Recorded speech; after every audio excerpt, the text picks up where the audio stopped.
Welcome back to my class. आज हम लोग रेक्टेंगुलर, पैरेललोपाइड या क्यूबॉइड के बारे में सीखेंगे। सबसे पहले मैंने बोर्ड में एक प्रिज्म की ड्राइंग की है।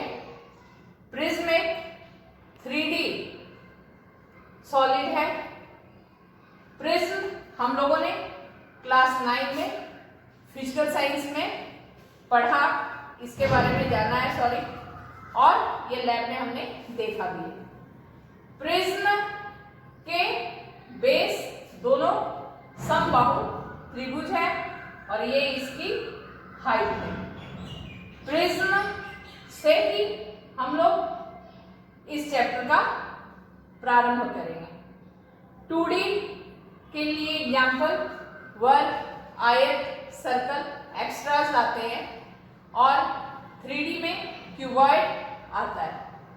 तो 2D और 3D में क्या अंतर है? सबसे पहले हम लोग ये जानेंगे 2 डायमेंशन, उसमें लेंथ और ब्रेथ होता है, जबकि 3 डायमेंशंस में लेंथ, ब्रेथ और हाइट तीनों होते हैं।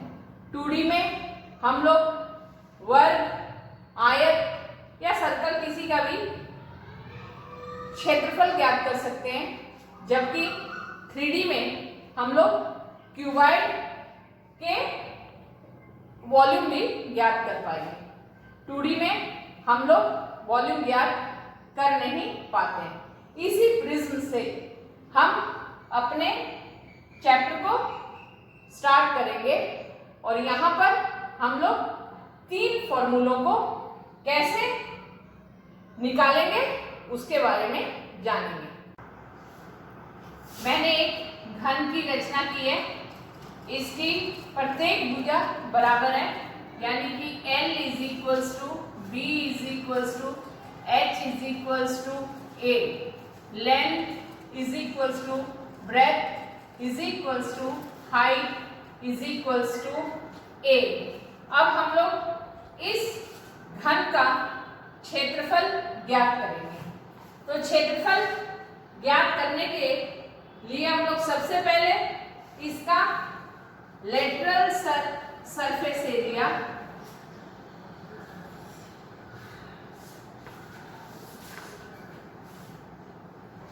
एरिया का सूत्र निकालेंगे। वक्र पृष्ठ तल का क्षेत्रफल इज इक्वल्स टू आधार की परिसीमा इंटू ऊंचाई वर्ग इकाई, यानी इसका आधार क्या है? एक वर्ग है, तो हम लोग जानते हैं वर्ग की परिसीमा 4 गुणे भुजा, तो यहाँ पर हो जाएगा आधार की परिसीमा 4 गुणे भुजा की लंबाई इंटू इसकी लंबाई, चौड़ाई, ऊंचाई सब बराबर है, इसलिए A से गुणा हो जाएगा वर्ग इकाई is equals to 4A into A वर्ग इकाई is equals to 4A square वर्ग इकाई, यानी कि हमने घन का लेटरल सरफेस एरिया ज्ञात करने का फॉर्मूला खुद ब खुद तैयार कर लिया। हमें पता है कि ये जो घन है इसका आधार एक वर्ग है। हम वर्ग की परिसीमा का फॉर्मूला जानते हैं, इंटू ऊंचाई भी इसकी बराबर है। तो यदि हमें किसी घन के लेटरल सरफेस एरिया को ज्ञात करना होगा तो हमारा फॉर्मूला आएगा 4A स्क्वायर वर्ग इकाई। इकाई कुछ भी हो सकती है, जो सेंटीमीटर, मीटर, फीट, कुछ भी जो क्वेश्चन में दी है रहेगी वही इसकी इकाई होगी। घन के संपूर्ण तल का क्षेत्रफल ज्ञात करने का फॉर्मूला अब हम लोग सीखेंगे। घन के संपूर्ण तल का क्षेत्रफल, इसका फॉर्मूला होगा सबसे पहले lateral surface area of a cube, यानी वक्र पृष्ठ का क्षेत्रफल जोड़, ये मान लीजिए सपोज करते हैं ये हमारा एक वर्ग है जो कि पूरा एक्यूरेट वर्ग नहीं है। तो जब हम लोग lateral surface area of a cube का निकालेंगे तो इसके टॉप और बॉटम को छोड़ देंगे, और जब हम लोग टोटल सरफेस एरिया क्यूब का निकालेंगे तो हम लोग टॉप और बॉटम दोनों का क्षेत्रफल लेंगे, माने ऊपर वाले भाग का और नीचे वाले भाग दोनों का क्षेत्रफल लेंगे। तो यहां से हमारा लेटरल सरफेस एरिया 4a² आया है, सॉरी यहां पे ऊपरी तथा निचले तल का क्षेत्रफल। अब यहां पे वक्र पृष्ठ का क्षेत्रफल 4a² प्लस ये सपोज करते हैं ये वर्ग की एक भुजा का क्षेत्रफल होता है a², ये a² प्लस ये a² 2a² बनेगा, यानी 2a² वर्ग इकाई। इसको जोड़ेंगे तो कितना आएगा 6a² वर्ग इकाई। ये हमारा क्यूब के संपूर्ण तल का क्षेत्रफल हो गया। हम लोगों ने घन के संपूर्ण तल का क्षेत्रफल का फॉर्मूला निकालना सीख लिया है और उसके लेटरल सरफेस एरिया का फॉर्मूला निकालना सीख लिया है। अब हम लोग घन का आयतन ज्ञात करेंगे। तो आयतन घन का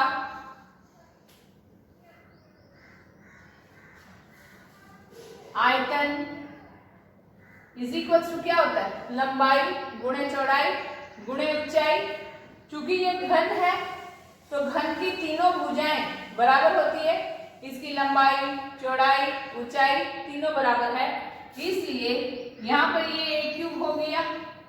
a³ घन इकाई, इसकी इकाई सेंटीमीटर मीटर कुछ भी हो सकती है, जो दिया रहेगा वो हम लोग निकालेंगे। हमने घन के बारे में सीख लिया, अब हम लोग क्यूबॉइड यानी कि घनाभ के बारे में सीखेंगे। घन के बाद अब हम लोग घनाभ के बारे में सीखेंगे। ये एक घनाभ की आकृति है, इसके 6 तल होते हैं। कितने तल होते हैं? 6 तल। इसके देखो 6 सरफेस, 1 2 3 4 5 6, इसके 6 सरफेस हो गए और इसके 8 शीर्ष बिंदु होते हैं। 1 2 3 4 5 6 7 8 और इसके 12 किनारे होते हैं।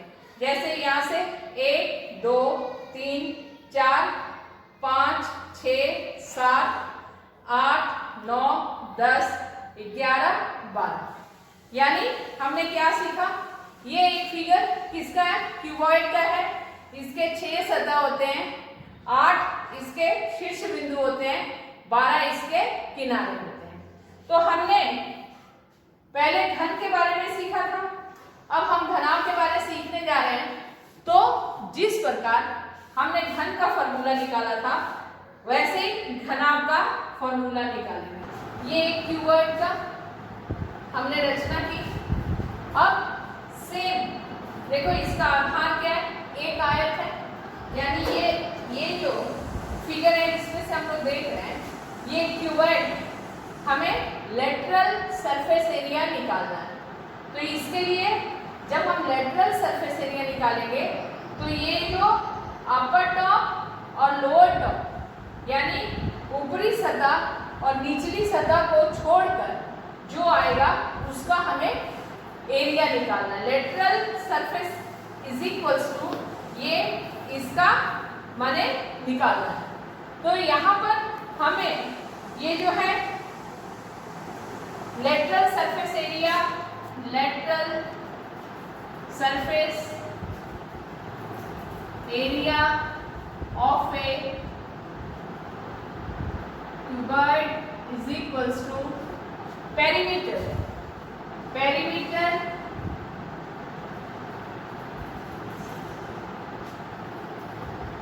Of base into height.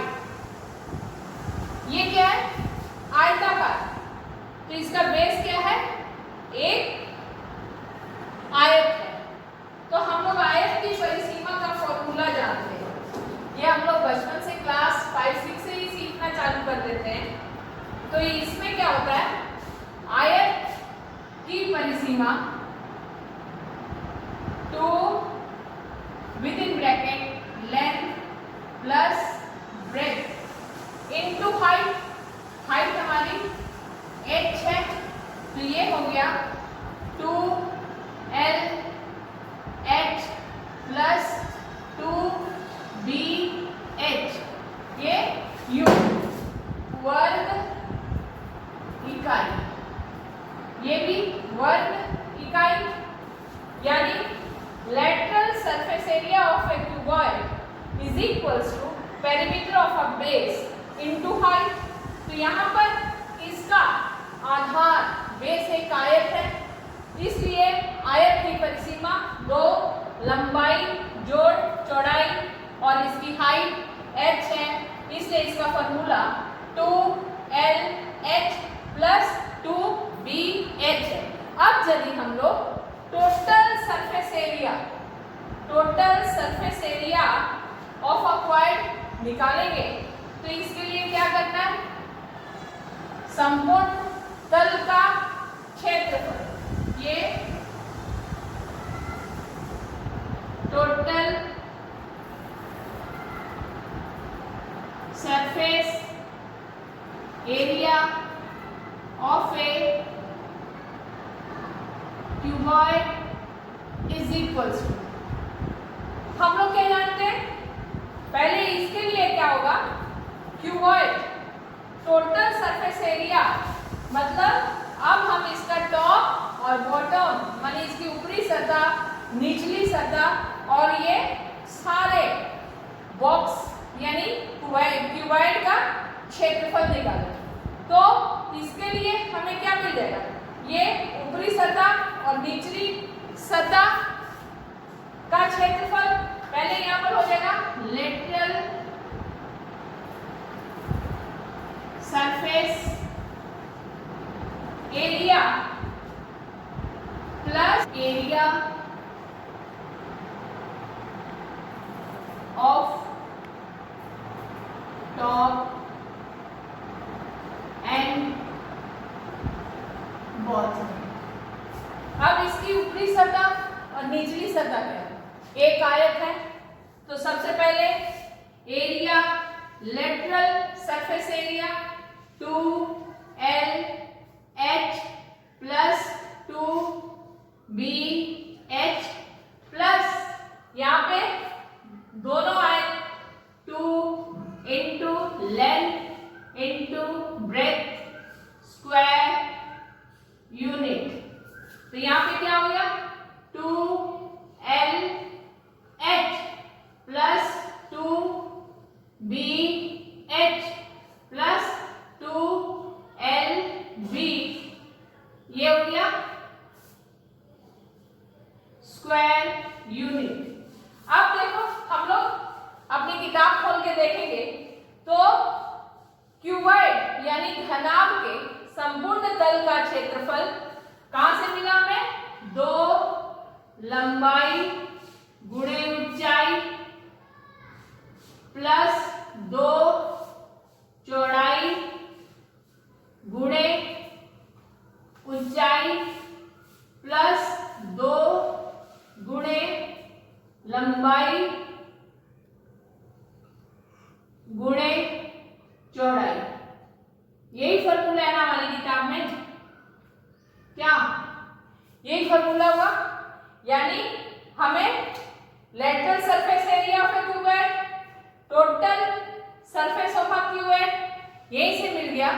अब हमें वॉल्यूम निकालना है, volume of a cuboid. Volume का फॉर्मूला होता है volume is equals to length into breadth into height. ये होता है घन इकाई। मानो घन इकाई क्या हुआ?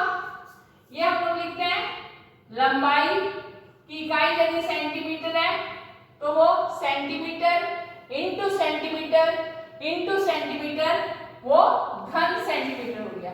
तो यहाँ पे हमें वॉल्यूम ऑफ ए क्यूबॉइड का फॉर्मूला हो गया लेंथ ब्रेथ हाइट घन इकाई। यानी क्या हो गया?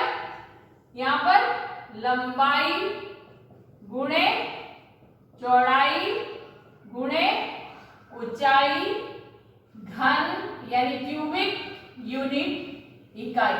यही 3 फॉर्मूले हमें मुख्य रूप से लगेंगे। यदि हम एग्जामिनेशन हॉल में फॉर्मूला भूल भी गए तो हम तुरंत ये प्रोसेस अपना के अपने दिमाग में फॉर्मूला सेट कर लेंगे। और ये कहां से हमने चालू किया था? प्रिज्म से। प्रिज्म का आधार एक त्रिभुज था।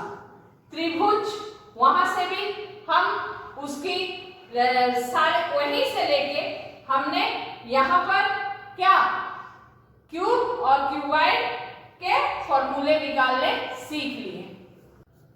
देखो हमारा क्वेश्चन है घन की एक भुजा की लंबाई 27 सेंटीमीटर है तो घन के समग्र तल का क्षेत्रफल ज्ञात करो। समग्र तल माने संपूर्ण तल का, होल सरफेस एरिया। तो हम लोग जानते हैं सिंपल सा, घन के समग्र तल का क्षेत्रफल का फॉर्मूला क्या है? घन के समग्र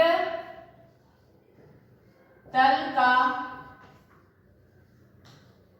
क्षेत्रफल is equals to 6a² centimetre है तो स्क्वायर सेंटीमीटर। अब 6 यहाँ पे a क्या है?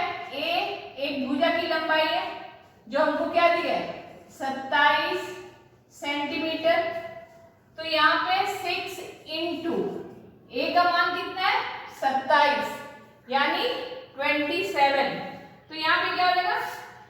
27 का होल स्क्वायर सेंटीमीटर 6 इंटू हम लोग 27 को 27 से गुणा करेंगे तो 729 स्क्वायर सेंटीमीटर। हमें क्या? घन के संपूर्ण तल का क्षेत्रफल ज्ञात करना है। अब बस इसको गुणा कर देंगे।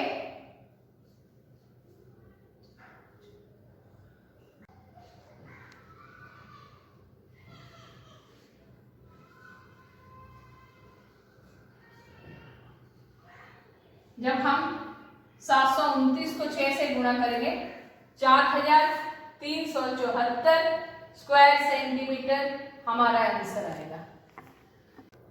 क्वेश्चन नंबर 2, यदि किसी घन के समग्र तल का क्षेत्रफल 486 वर्ग मीटर हो तो उस घन की एक भुजा की लंबाई ज्ञात करो। ठीक इसके पहले मैंने जो सवाल बनाया था उसका उल्टा। पहले वाले सवाल में भुजा की लंबाई दी हुई थी और हमें समग्र तल का क्षेत्रफल ज्ञात करना था। यहाँ पे समग्र तल का क्षेत्रफल दिया हुआ है और एक भुजा की लंबाई को ज्ञात करना है। तो घन के समग्र तल का क्षेत्रफल 486 वर्ग मीटर ये दिया हुआ है। अब हम लोग घन के समग्र तल या संपूर्ण तल का क्षेत्रफल उसका फॉर्मूला जानते हैं। 6a square is equal to 486। यहां से a स्क्वायर क्या होगा? 486 बाई 6। ये 6 से इसको भाग देंगे तो क्या आ जाएगा? 800 के 48, 6 एकम 6। ये वाला हो गया a square is equal to 81 वर्ग सेंटीमीटर। यहां से हमें निकालना क्या है? एक भुजा की लंबाई। तो यहां से a is equal to √81। a is equal to 9 का square. Therefore a is equal to 9 centimetre. यानी घन की एक भुजा की लंबाई कितनी है? 9 सेंटीमीटर। यही हमारा आंसर है। घन की एक भुजा की लंबाई 9 सेंटीमीटर। 3 नंबर क्वेश्चन है, किसी घन की भुजाओं की लंबाई का योग 60 सेंटीमीटर होने से घन के समग्र तल का आयतन ज्ञात करें। यानी कि उसमें उसका आयतन कितना है। हम लोग जानते हैं घन की सभी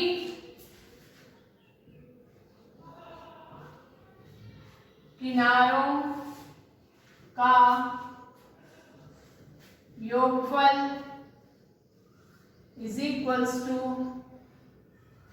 60 सेंटीमीटर।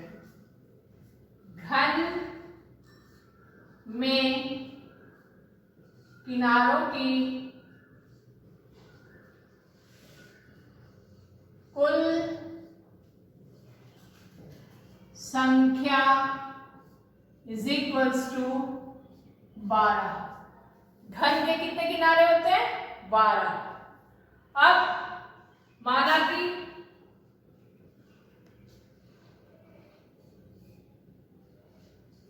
घन की एक भुजा x सेंटीमीटर है।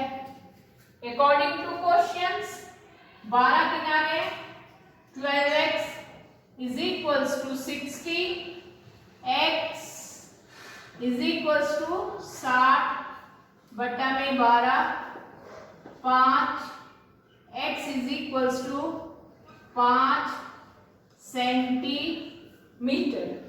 घन की एक भुजा की लंबाई क्या हुई? x centimetre. यहाँ पर हमें ज्ञात क्या करना है? घन के समग्र तल का आयतन। यानी घन में घन का कितना आयतन है? तो इसलिए घन का